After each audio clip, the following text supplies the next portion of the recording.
თუშეთის დაცული ლანდშაფტი 2245 ჰექტარით გაიზრდება და 34280 ჰექტარს მოიცავს.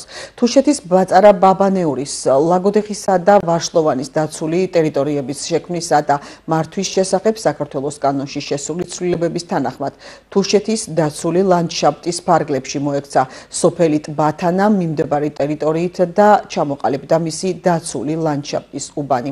ეს ხელშეუწყობს სოფლის მდგრად განვითარებას, ბიომრავალფეროვნების დაცვას, უნიკალური კულტურული ლანდშაფტის შენარჩუნებასა და ეკოტურიზმის განვითარებას. კანონის მიღების შედეგად გაფართოებულ არეალზე გავრცელდება დაცული ლანდშაფტის მართვასთან დაკავშირებული რეგულაციები, რაც დადებითად აისახება ბუნებრივი რესურსებით მდგრად სარგებლობის წახალისებაზე, ეკოტურიზმის პოტენციალის გაუმჯობესებას და არეალში უკანონო საქმიანობის აღმოფხვაზე.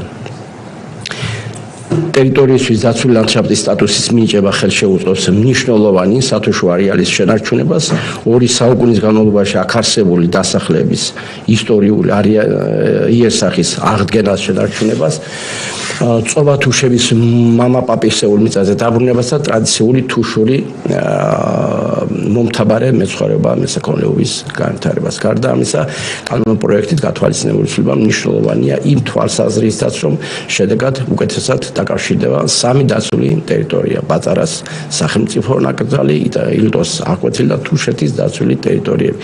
ეს ხელშეუწყობს ქვეყანაში დაცული ტერიტორიების ერთიანი ქსელის შექმნას. აქვე უნდა აღინიშნოს, რომ გაფართოებული ტერიტორიის განვითარება მოხდება ქალაქმშენებლობითი გეგმების შესაბამისად, რომელსაც შეიმუშავებს და ამტკიცებს ახმეტის მუნიციპალიტეტის საკრებულო და თანხმდრაში იქნება დაცული ლანდშაფტის კატეგორიის მიზნებთან.